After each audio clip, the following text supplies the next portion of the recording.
samo Mizo chẳng thành in đi phu cả thiên lung in nè cầm mít kha ăn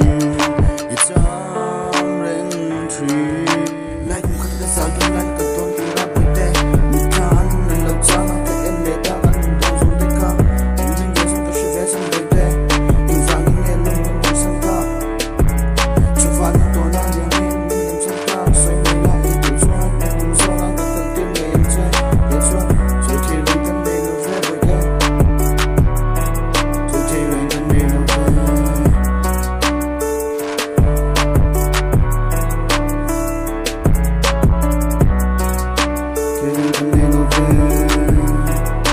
thì lên căn đây nó về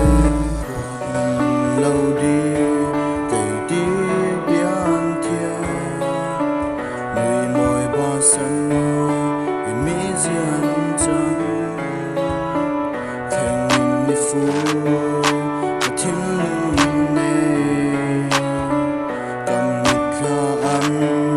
ít chăm lên tree cảm ơn người rất tiếc mình tìm tu con mình cần xem ta vẫn in ca ra lấy khi là bom in muộn na lâu kiên ta in đêm tu mình về mà in là fan cũng lâu đi xuyên ăn chừng trong căn như kết ta lo xem cho tu mình về mà in là ăn riêng lo mang người tu tên lâu cho ăn riêng lo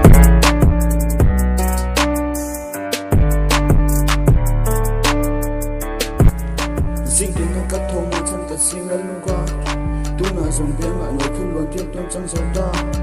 các em để căn mình dùng tay ca em kiếm lên mình luôn bên bên mà xe cả hơi kia do nó mà làm phân được cơn xe đó một ba một cái túi em bỏ trong xe bởi thế muốn cho